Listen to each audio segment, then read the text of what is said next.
What's up, everybody? Here to do a short and brief video about the final step of Not Addicted, which would be step 12.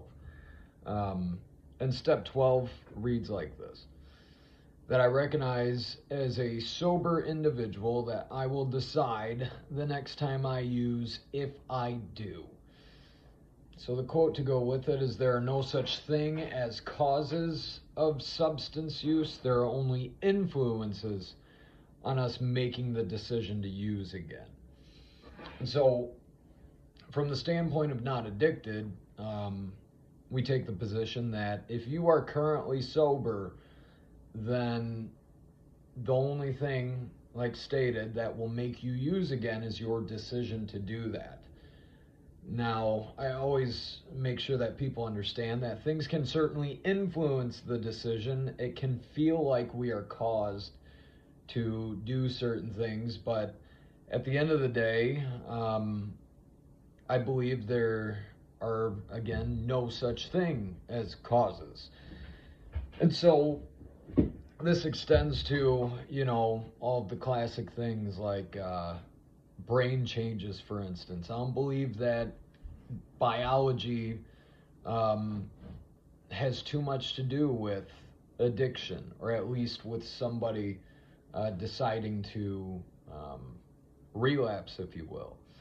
I'll read what I have written on it for you, but it goes like this: that if you are hearing this and you are currently sober, then the only thing that will make you use substances again is your decision to do that. And things can influence that decision. People, places, and things can make it seem like a good option to you. But be aware of this. It's that if you are aware of other options that are available to you, then I believe, at least from the standpoint of Not Addicted, that you are actively choosing between your various options. To use an example from a good book out there, if you know, you know. If you don't, that's fine. But to use an example, there's a saying that goes like this: that if you have knowledge of the truth and choose to reject it, then you have greater condemnation than those who are unaware of the truth. And so I've taken that and I've kind of extended it to this area of substance use as well. Meaning, if you know what you should do but choose not to do it, then that is on nobody but you. If you know that, let's say, getting into a certain situation could potentially be dangerous, or maybe it's a certain relationship that could potentially harm you in this regard, but you choose to do it anyway, then I believe that is on you. If you know you could make a phone call for help, but you choose not to, then again, that is on you. Now, it's not all bad per se to take the full weight of the responsibility for this. At the end of the day, I believe it's being a responsible individual that's going to bring you out of it. Taking back the sense of control, especially over your own behavior, that is the thing that's going to save you in this process. But anyway, simple rule for you: if you want to make this process easier for you, then you should get rid of the things that make substance use seem like a good choice. And I think this is where people get caught up in the whole cause aspect of it. The reality is that a lot of us have things around us that make substance use very easy to do, and make it seem like a very simple decision or thing to engage in. So maybe as a starting point for you, if you're struggling, it should be to get rid of the things that, again, make substance use seem like a good choice. I don't know why I did that. But as opposed to focusing so much on the mental health aspects and what treatment may tell you is the things you should focus on, right? Um, I believe that if you spend all of your time focusing on just the mental health components and the disease aspects of it, then you're going to miss a lot of these other things that, again, make substance use seem like a very easy thing to do for you. Now, this includes some of the things that you should get rid of. This should include the thoughts as well. So, specifically, I would say the thoughts that, give you the justification in a way.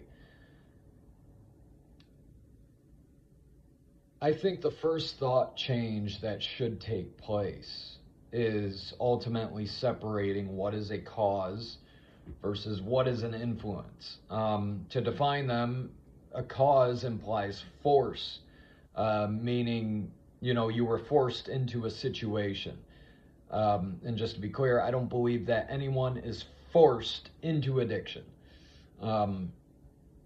Unless, unless someone's holding a literal gun to your head and saying, I'm going to, blow your brains out if you don't do this. Well, you may have a case there. But at the end of the day, I don't think that just with our environments, with our upbringings and everything else, that we're not necessarily forced into using drugs.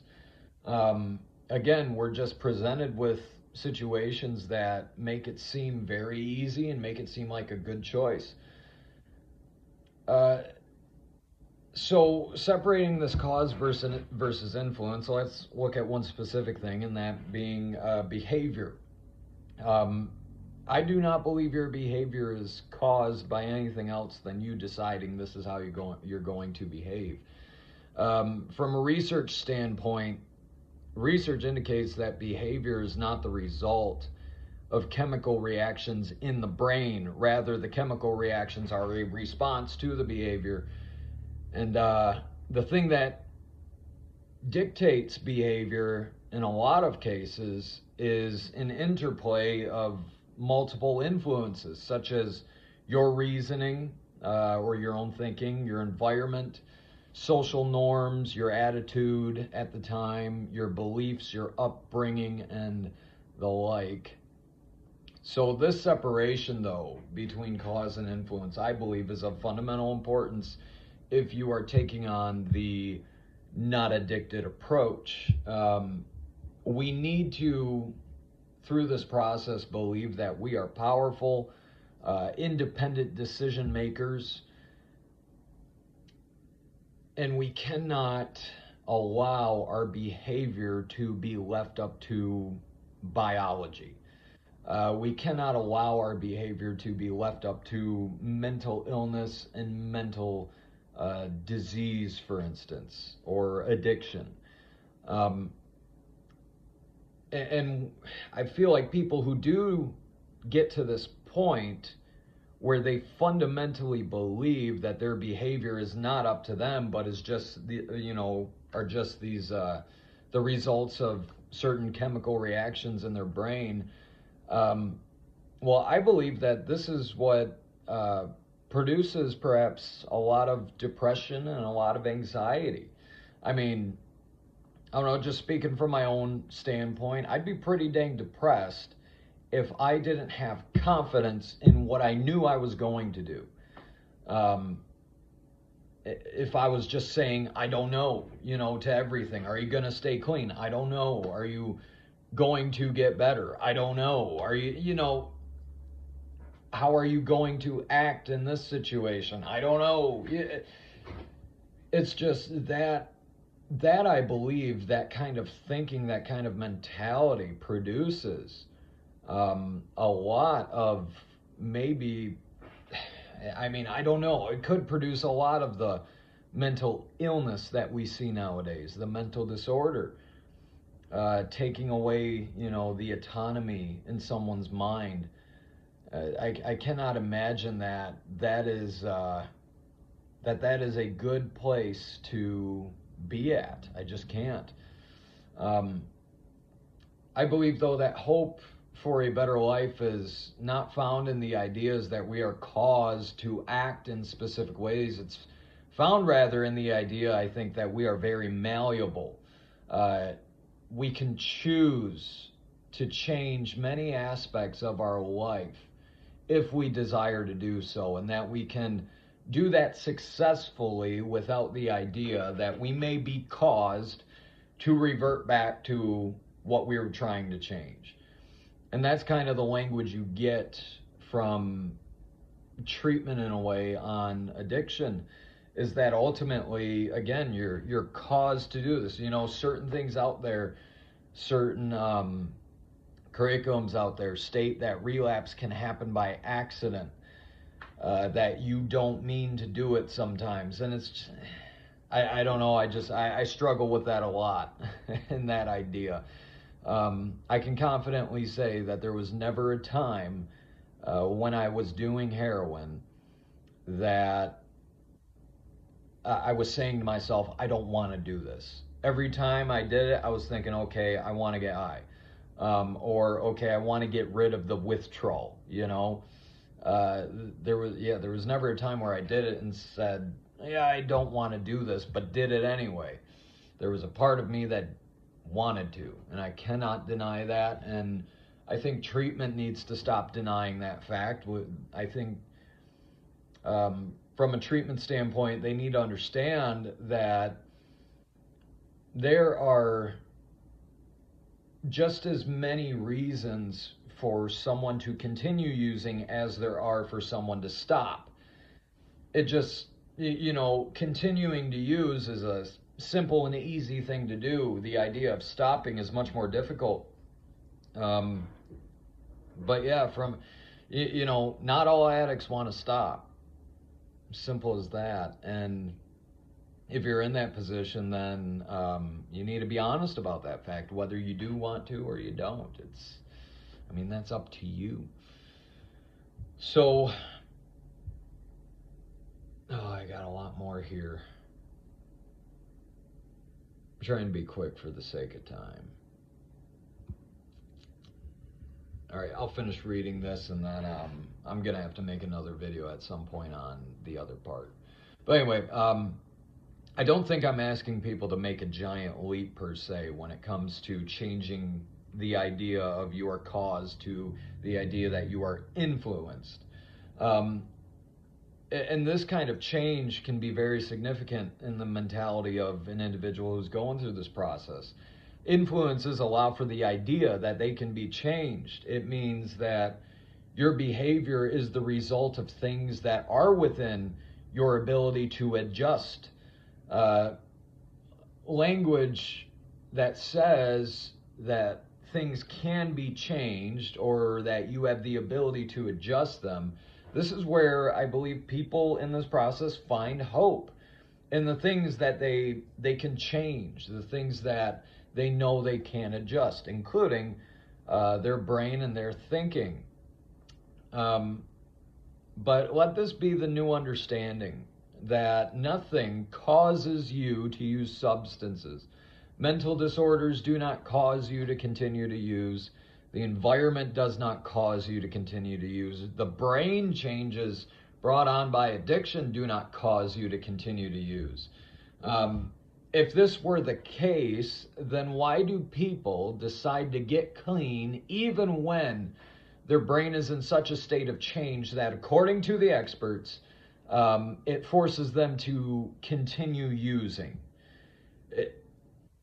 Even in that state, people decide to stop using. And when you think about it like this, that when someone decides to get clean, they are typically at the peak of their using. And what I mean by that is they are at the longest length of time that they have been using for is typically once, when they decide to get clean.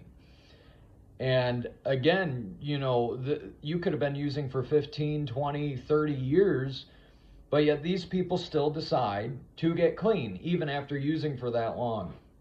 But yet you hear what the experts say, and that these changes in your brain cause you to continue doing it. Well, it's not true. If that were the case, no one would be able to get clean. No one would be able to make the decision to stop if if that statement was true. But even with depression, PTSD, anxiety, bipolar, ADHD, stuff like that, people decide to stop using and they stick to it.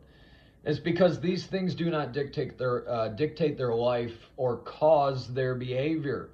They simply influence the behavior. And so with that idea, I hope you can find an influence that can motivate you to make the life-altering decision to change.